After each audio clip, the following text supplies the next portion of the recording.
Hello, I'm Lieutenant Bobby Walsh, the USS George Washington's DISCO. Today I'm going to talk to you about Special Incident Reports, specifically Navy Unit SITREPs. The purpose of them is to provide timely information on critical situations, military operations, but today we're really going to focus on personnel incidents.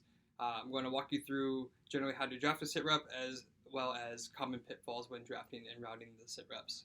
And we'll look at OpNav instruction Foxtrot 3100.6 Juliet. This instruction basically covers everything ranging from threats of nuclear war all the way down to personnel incidents, which we're going to talk about in depth today, which are your Navy Unit SITREPs. Chapter 4 is Navy Blues, but we're going to focus on this Chapter 5 Navy Unit SITREPs because the templates are almost identical with a few differences, which I'll point out later on in this video. So, Navy Unit SITREPs are explained, why they're reported here and how you're going to go about reporting them. But the general things that you're going to run into most frequently are going to include your domestic violence issues, sex assault, anything dealing with suicide-related behavior, EO complaints, and DUIs. Those are pretty much the most common ones, with a few exceptions. They'll be escalated to Navy Blues, dealing with more egregious conduct that may constitute media attention. So the differences here, looking at some Navy Blue templates here, or I'm sorry, SITREP templates here, are pretty minor. So we'll start from the top and work our way down and explain what each line is. So up top, once the message is actually ready for release, you'll have a date time group put in here through your radio department, and then you're going to work your way down. So I'm on the USS George Washington, so you're going to see who's on the from, to, and info lines based off our chain of command and guidance. You'll honestly, you can get most of the information through the Intera links, the Navy tool for interoperability and risk assessment. They've got a step-by-step guideline plug and chug sort of program, which I can't access through this laptop. However, if you go through the link and sign up for an account, it'll actually be a program that you can input all this. If you don't have access to it or you can't get access to it and you need to churn out a SITREP, you can go through one of these templates and manually input all these things as well. Working your way down, you're going to have one thing that people often miss is the SITREP number. So we keep a Microsoft Excel tracker to know what number we're on and what each SITREP is about.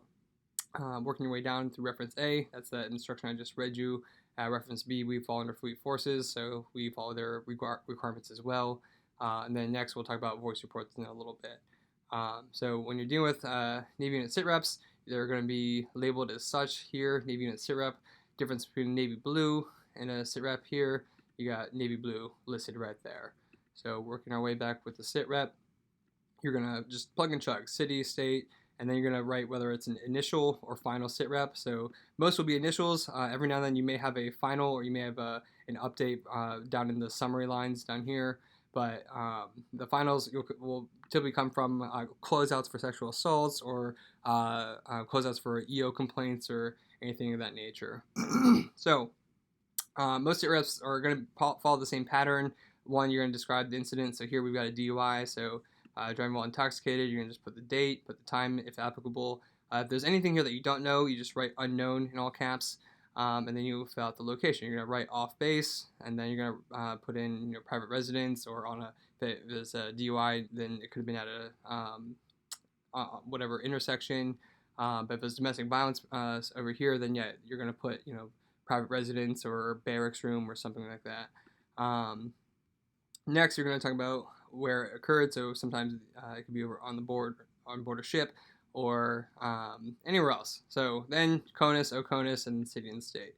Work your way down. Just whatever information you do have is starting with the the alleged offender. It's going to be an active duty, E or O, and then the number, followed by your command and your UIC. Fill in the gender, age, and all the demographic information that's applicable. For DUI, if you can, put in the BAC.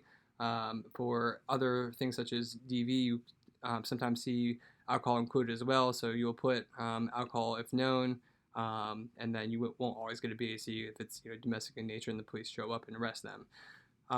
So working your way down, you have your summary. So your summary is only going to be a couple sentences, 3 to 4 sentences, pretty direct and to the point. No extraneous information, just the most pertinent facts. So just kind of like date, they were arrested for what, and then what else was included, and then anything that maybe follow on, so like the trial dates or if there was bail posted or anything like that. So that's the basic templates. Again, this is on the right hand side is your domestic violence, on your left hand side is going to be your DUI.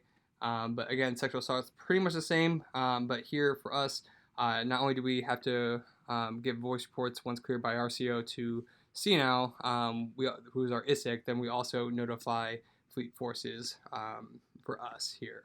So that's another difference between Navy Blue and Navy Blue and SITREPs. However, our numbers, let's say we're on SITREP number 5 and then we get Navy Blue, that's going to be Navy Blue 6. So you don't start a whole different number for the Navy Blues. You just keep it going in order with your SITREPs. And then again, it's just going to be labeled Navy Blue down here.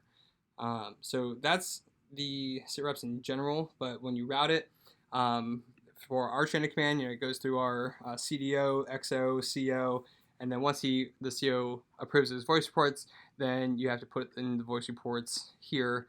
Make sure to note the Zulu time frames. The last thing to be cognizant of is just the timeline requirements for reporting and sending out these messages. So check with Chapter 2 of the instruction, and I'll give you greater detail as to when these reports need to go out. Most of them need to go out within the hour with shorter time frames for the voice reports. So that concludes the basic wave tops explanations to Navy SITREPs and Navy Blue. So if you have any other questions, I recommend just consulting the instruction and going from there. Thank you very much for your time.